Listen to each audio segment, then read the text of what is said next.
Welcome back to Diabetic Foot Files. One of the most important surgical lessons, in my opinion, can be Costello's principles. It helps establish a major surgical truth, which is the appearance of the skin may underestimate the destruction underneath.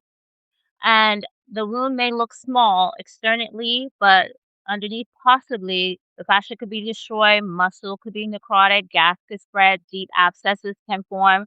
And this is especially true for things like diabetic ulcers, puncture wounds, plantar wounds, and necrotizing infections. So sometimes the deadliest thing in a wound is not the thing you can see, could not be the blood, the cut, or the swelling. Sometimes there's even a piece of the outside trapped underneath it. So when someone says this is a Gustilo 3B wound, right? We'll go into all of that. But other clinicians would most likely immediately understand that this is a severely contaminated wound with extensive soft tissue loss, likely flap coverage, high infection risk, and possibly limb salvage complexity. So today on Diabetic Foot Files, we'll talk about retained plant matter in wounds, retained foreign bodies, necrotizing infections, underestimating small wounds, and traumatic wounds. And, you know, if the wound is dirty, you have to explore it pretty much. So why is organic material like traumatic wounds that you obtain from outside different? So plant matter is not like metal. Wood and organic debris behave quite differently inside tissue because they carry bacteria. They're not sterile, of course.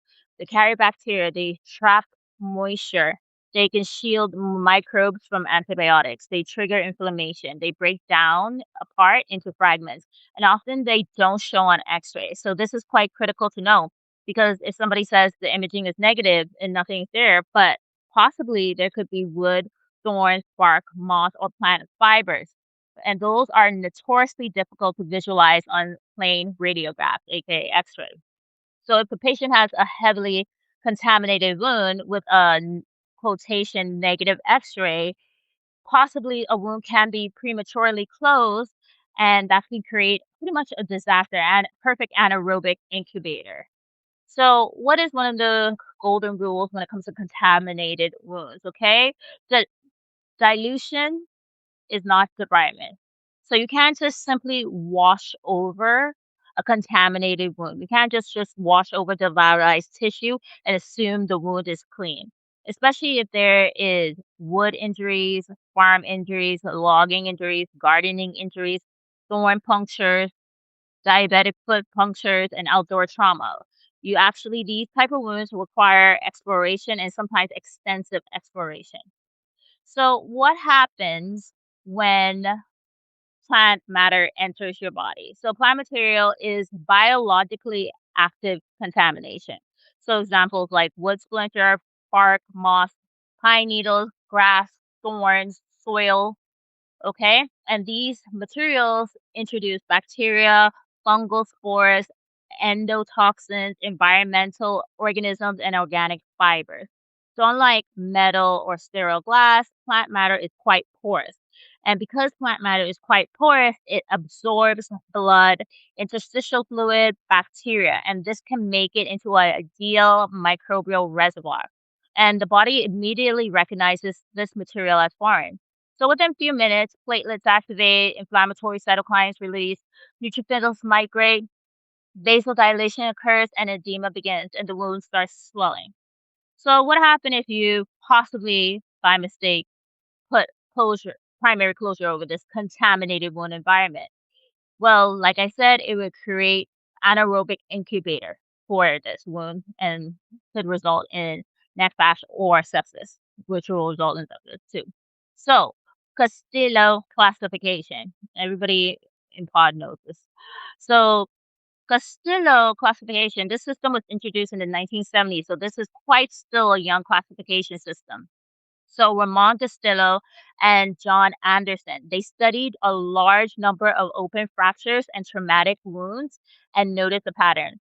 As contamination and tissue damage increase, infection and amputation rates dramatically increase.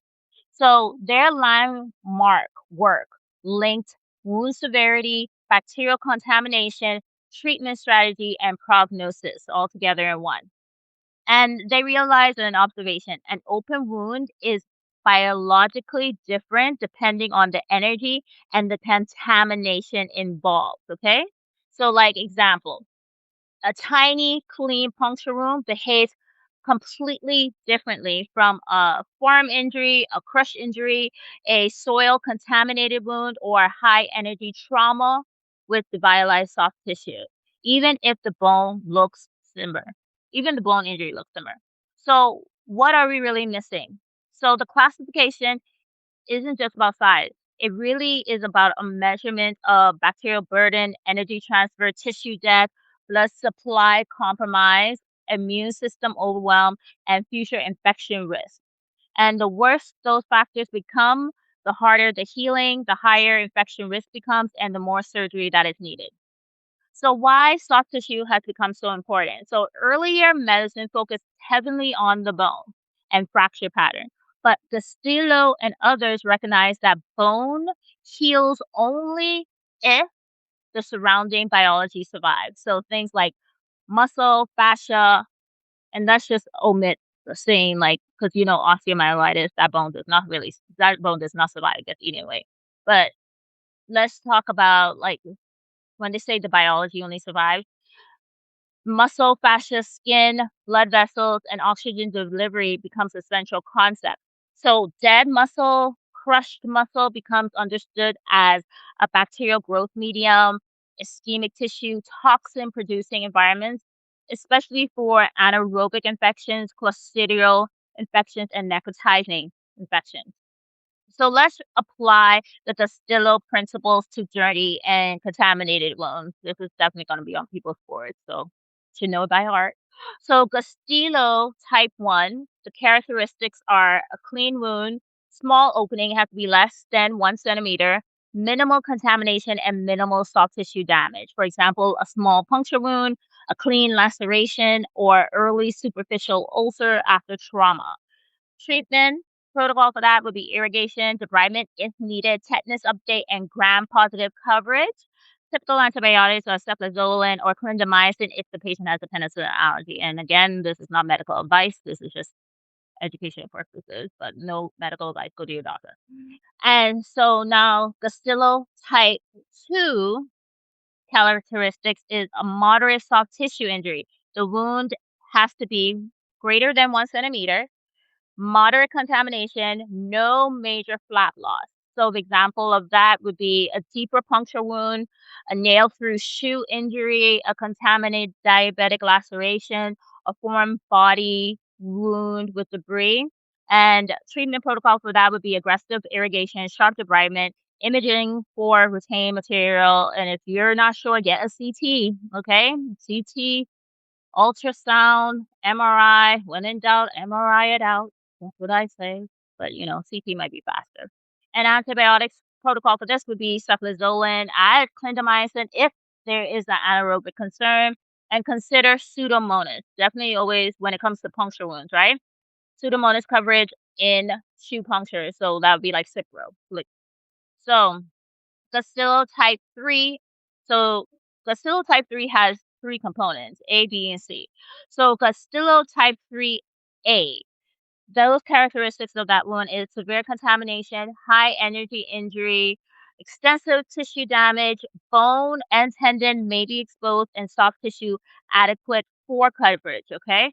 So examples of that would be like a lawnmower injury, a crushed wound, plant matter contamination, deep abscess with necrosis, and severe infected, also after delayed care. So this type of treatment is a limb-threatening situation. So management would be immediate surgical evaluation, broad spectrum IV antibiotics, operative debridement, repeat debridement every 24 to 48 hours if necessary, deep cultures, and imaging to rule out gas or osteomyelitis or neck fascia, right? Antibiotics include usually Zosyn plus vancomycin if MRSA is a risk, or they use cefepime plus metronidazole. And why does clindamycin matter so much? Clindamycin is a huge role because It's quite important because Clinda, our amazing clindamycin, suppresses the toxin production. It has beautiful anaerobic coverage. It is quite useful for necrotizing infections. It helps against streptococcus toxin mediated disease, and it's often added in necrotizing fasciitis, gas gangrene concern, or foul anaerobic wounds. Now, Gustilo type 3B. Gustilo type 3B, those characteristic wounds have massive contaminations, periosteal stripping, major soft tissue loss, bone exposure, and requires flap coverage. So equivalents of this would be like a large necrotic diabetic wound. I'm just trying to give diabetic equivalents too. Extensive plantar destruction, exposed tendon and bone, deep fascial spread, and delayed presentation with gangrene. And this is actually another major limb salvage territory, which will require serial debridement, vascular evaluation, flat panning, most likely might need a bone wound vat, and multidisciplinary limb salvage approach. So definitely broad spectrum antibiotics, including MRSA, gram-negatives, and anaerobes. So example would be like meropenem plus vancomycin. Now, Gustilo type 3C. Gustilo type 3C, this type of wound, their characteristics, this is going to be a vascular injury, limb ischemia, and immediate limb threat. So, example for our diabetic equivalent would be ischemic infected diabetic ulcers. But remember, Gustilo is for traumatic wounds, okay? And let's say septic limb with arterial occlusion, that would be our equivalent. But this is a medical emergency, okay? This is emergency. So you would need vascular surgery, reperfusion considerations, emergent debridement, possible amputation, and ICU level monitoring in severe sepsis cases. So what are some of the important principles when it comes to a dirty and contaminated wound? Antibiotics should never replace debridement. If there is dead tissue, remove the dead tissue. Dead tissue blocks the immune access. Dead tissue blocks oxygen delivery. Dead tissue blocks antibiotic penetration. Surgery is often the true source control. Now, next is never primary close a dirty wound. You should never primary close a dirty wound, especially if there is soil, plant matter, retained foreign body, necrosis, pus, or deep space in there. Deep space infection is in there. Closing contaminated wounds that is like closing all that inside a tissue can create even more of an abscess, can most likely result in necrotizing fasciitis, anaerobic proliferation, as well as resulting in sepsis. So plant matter is quite dangerous because plant matter like wood, thorns, grass, soil, and arterial decay. Also, it provokes inflammation because it's a foreign body, right? And it's poorly visualized on plain x-rays. And a lot of the times these plant matters can create chronic sinus tracts. So ultrasound and MRI might be very helpful to identify these retained materials. Next is gas in tissue is never normal. You should know, everybody should know that. Gas in tissue is never normal, in my opinion, okay? Gas may indicate necrotizing infection, anaerobic bacteria, severe tissue destruction. So crepitus plus systemic illness usually equals that being emergency.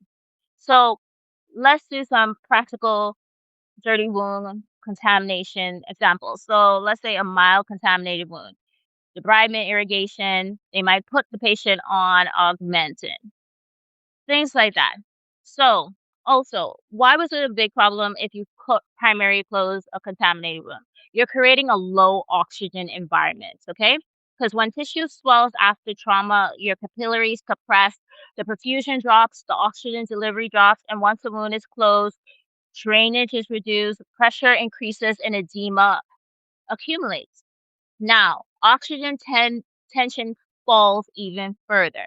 And this matters because many dangerous bacteria thrive in hypoxic environments like anaerobes and facultative anaerobes. Examples of this is Clostridium, Bacterial, Peptostreptococcus. These organisms flourish when oxygen disappears. That's why we love us a good, nice IND. Open it to oxygen. What is it? Press and suppress. Not so correct. Massage the pus or purulent drainage out. Explore, get a hemostat. I feel like a hemostat could be your best friend when it comes to stuff like that. You follow the tracks, you follow wherever there's a cavity and just open. Okay? So, bacterial proliferation. So, once trapped inside, let's say the bacteria is trapped inside, it's already primary closed, things like that, which is bad. Remember, do not primary close a contaminated wound. Bacteria begins exponentially replicating. Why is that? Because, like we said, wounds like this contain moisture. They have nutrients for the bacteria. It's dead tissue in there. It has impaired oxygenation as well as immune dysfunction. So the bacteria can multiply faster than the immune cells can control them. And the neutrophils attempt to attack it because our body just wants to get rid of it. But these like organic materials like plant fibers physically shield the bacteria. Wood fragments, organic debris can create these microsurfaces where the bacteria can adhere to and create the biofilm. And we already know how pretty much impermeable bacteria is when a biofilm has formed. Biofilm is a bacterial fortress. I see it as the white ice wall in the Game of Thrones, okay? The white wall, right? The white wall, send you to the wall, right? So microorganisms attach to these plant materials and produce these polysaccharide matrices as well as extracellular slime layers. And this protects bacteria from antibiotics, neutrophils, macrophages, and now the immune system cannot effectively clear the infection. The bacteria becomes entrenched. This is why retained foreign bodies can lead to chronic infection, abscess formation, recurrent drainage, as well as delayed wound healing. And worse, could lead to a rapid invasive infection. So, when tissue ischemia and infection worsen, the inflammatory response continues to escalate. The cytokines released are known ones, TNF alpha, 1, IL-6, and this causes endothelial dysfunction, capillary leakage, a thrombosis of the microvascular, and these tiny vessels begin clotting. Now, tissue perfusion is collapsing. Without oxygen, the cells shift to an anaerobic metabolism. That means there's no oxygen, right? They love it. And what happens? Lactic acid rises, your cellular ATP production falls, and then your sodium potassium pumps actually start failing. The membrane stabilizes, and then the cells rupture. And this causes the tissue death, and then necrosis continues. So how does somebody get something like neck fash from this? Neck fash is a rapidly progressing of soft tissue, okay? It's the flesh-eating bacteria, right? And the fascia is particularly vulnerable because the blood supply on the fascia is relatively poor. Infection spreads quite quickly on fascial planes because it's like a highway. And bacteria, these anaerobic bacteria or facultative anaerobic bacteria, they release exotoxins, proteases, collagenases, hydrolynases. So when it has an A, that means it's an enzyme, right? So enzyme, what do they do? Break down. So these enzymes literally digest the tissue's architecture. And the infection can actually travel centimeters per hour. So, as the vessels thrombose, the skin dies, the fascia actually liquefies, the nerves become ischemic, and the muscle actually becomes involved. And these gas forming organisms start generating hydrogen, nitrogen, and carbon dioxide. And this will result in that crepitus that we saw on the soft tissue gas that you see. And this is a surgical emergency. So, how does somebody end up becoming septic from this? Eventually, the bacteria and the toxins escape the local containment, okay? They start entering the lymphatics as well as your bloodstream. And the immune system responds systemically. They have this massive cytokine release triggering, which results in vasodilation, capillary permeability, as well as hypotension. And this becomes a systemic inflammatory response syndrome and then sepsis, okay? So during sepsis, your organs become hypoperfused. Usually, the patient develops tachycardia, fever, altered mental status, metabolic acidosis, and elevated lactate. We had an episode about the labs that we need to draw to confirm these things as well. And as perfusion worsens, the person's kidneys start to fail, lungs start to fail, liver dysfunction develops, and this will progress into septic shock. And at this point, the mortality rate rises dramatically. So, what's the difference between cleaning a wound and exploring a wound? So, a lot of people think irrigation alone solves contamination. Absolutely not. Everybody in wound care should know that. Everybody in wound care does know that. Okay. No, irrigation only reduces bacterial load. Exploration identifies what is still inside. So, those are two different things. A wound can look clean externally while hiding things like splinters, bark, cloth fibers, gravel, grass, tendon injury, fascial plane injuries, or even devitalized soft tissue. So, the deeper the wound, the more dangerous assumptions become. And I noticed one thing about some wounds, they love to like put this layer of tissue above it to I don't know, they just wanna, mask over it so they won't be touched. That's why you should puncture. You see how if you can puncture through it and it looks like it's, "Oh, it's healing well," and you can puncture through it, that's not that it's not healed and there's something in going on. There's a cavity in there, okay? So, why are our diabetic patients at even a higher risk of something like this? We know this because diabetic patients are usually vulnerable because they have neuropathy, vascular disease, impaired immune response, delayed healing, reduced sensation, and the hyperglycemia impairs the leukocyte function. And, a lot of our diabetic patients could possibly literally walk on a contaminated puncture wound and not realize the severity of it or not even realize it's there. Especially that's why we always say check the bottom of your foot. We've seen it enough times that patients have retained foreign bodies on the bottom of the foot and they don't know how long they had it. They start feeling a pain or they see blood in their shoe or sock or they start seeing pus. Yeah, no. So, it can result in cellulitis, abscess, osteomyelitis, deep space infection, sepsis, neck bash. Okay. So what are some of our imaging pearls?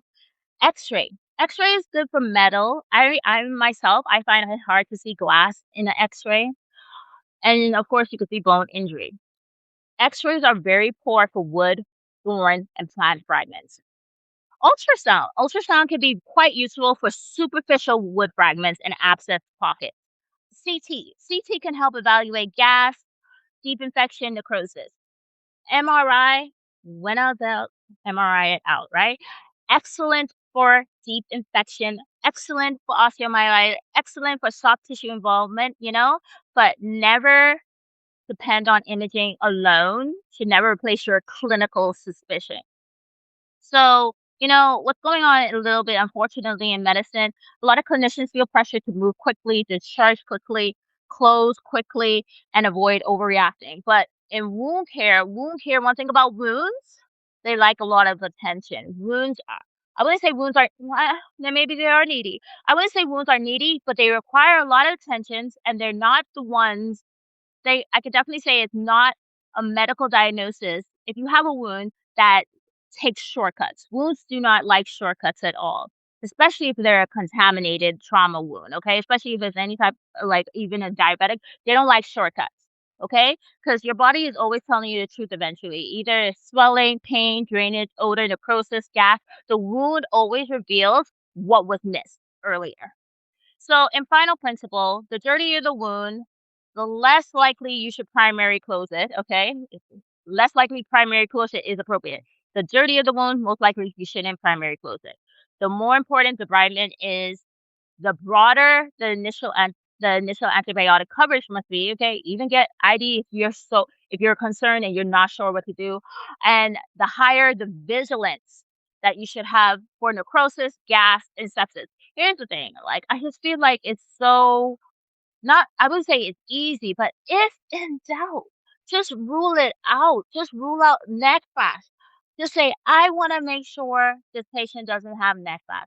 I want to make sure this patient doesn't get neck flash.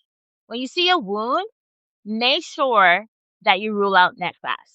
I feel like that could save a lot of lives if people did that firsthand. Just make sure that neck fash will never be a possibility, or make sure that this wound cannot become neck fasciitis, okay? So, you know, medicine must respect contamination, must respect tissue, must respect the patient. I don't know why this is rocket science. Respect what you cannot see, okay? Because wounds are always trying to talk to us, you know? And sometimes the difference between healing and a disaster is, this one missed fragment that is left behind because somebody underestimated the wound. A lot of people do. So this is Diabetic Foot Files. I hope everybody liked this with the Gustilo, and take care of your feet because they take care of you.